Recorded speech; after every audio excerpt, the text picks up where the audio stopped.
Assalamualaikum. Wisata menuju gerbang akhirat. Bagian 10. Maju selangkah ke alam barzakh. Masa-masa penantian sampai dengan kiamat. Jika selamat di alam kubur akan lebih mudah berikutnya, namun jika tidak selamat akan lebih berat. Sabda Rasulullah SAW. Kuburan adalah fase pertama dari fase-fase akhirat. Jika seorang hamba bisa selamat di alam kuburnya, maka fase berikutnya akan lebih mudah lagi. Namun, jika tidak selamat di alam kubur, maka setelahnya akan lebih berat. Hari Tirmidzi 2308. Hari Ibnu Majah 4268.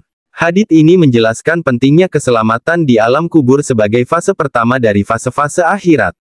Jika seorang hamba bisa selamat di alam kubur dengan iman dan amal saleh yang baik, maka fase berikutnya akan lebih mudah lagi. Namun, jika tidak selamat di alam kubur, maka setelahnya akan lebih berat dan lebih sulit. Imam Al-Ghazali membahas tentang hadits ini dalam kitabnya, Ihya Ulumuddin. Menurut Al-Ghazali, hadits ini menekankan pentingnya keselamatan di alam kubur sebagai fase pertama dari fase-fase akhirat. Al-Ghazali menjelaskan bahwa keselamatan di alam kubur dapat diperoleh dengan beberapa cara, antara lain iman yang kuat. Iman yang kuat dan teguh dapat membantu seorang hamba untuk selamat di alam kubur. Amal saleh. Amal saleh yang dilakukan dengan ikhlas dan sesuai dengan syariat dapat membantu seorang hamba untuk selamat di alam kubur.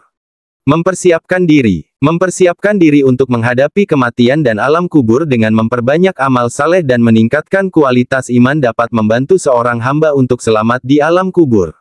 Al-Ghazali juga menjelaskan bahwa hadits ini menekankan pentingnya memperhatikan nasib kehidupan akhirat dan mempersiapkan diri untuk menghadapinya. Dengan memahami hadits ini, seorang hamba dapat lebih bersemangat untuk melakukan amal saleh dan meningkatkan kualitas imannya. Dalam kitab Ihya Ulumuddin, Al-Ghazali juga membahas tentang pentingnya zikir, doa, sholawat, sedekah berakhlak mulia dan amal saleh lainnya untuk membantu seorang hamba selamat di alam kubur dan fase-fase akhirat lainnya. Hal ini dimulai dari ujian dan pertanyaan 2. Malaikat Munkar dan Nakir. Hadits riwayat Abu Dawud, apabila seorang hamba yang mukmin diletakkan di dalam kuburnya, maka ia akan didatangi oleh 2 malaikat yang bernama Munkar dan Nakir. Mereka akan bertanya kepadanya, "Siapa Tuhanmu?" Ia akan menjawab, "Tuhanku adalah Allah." Mereka akan bertanya lagi, "Apa agamamu?"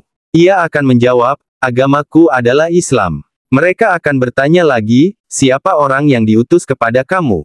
Ia akan menjawab, "Nabiku adalah Muhammad." Hadits ini menjelaskan bahwa malaikat Munkar dan Nakir akan mengajukan pertanyaan kepada ruh orang yang telah meninggal dunia tentang Tuhan, agama, dan nabi mereka. Jawaban yang benar akan membawa kepada perlakuan yang baik, sedangkan jawaban yang salah akan membawa kepada perlakuan yang buruk. Jawaban tersebut tidak bisa dihafal, namun timbul dari keimanan dan akidah yang kuat yang sudah tertanam di qalb. Maka upaya kita senantiasa berdoa untuk diberikan istiqomah. Ya muqollibalqulub sabit kolbi ala dinika. Wahai zat yang membolal balik hati, teguhkan hati kami dalam agamamu. Semoga kita tercerahkan dan dapat menyikapi. BERSAMBUNG kebagian 111.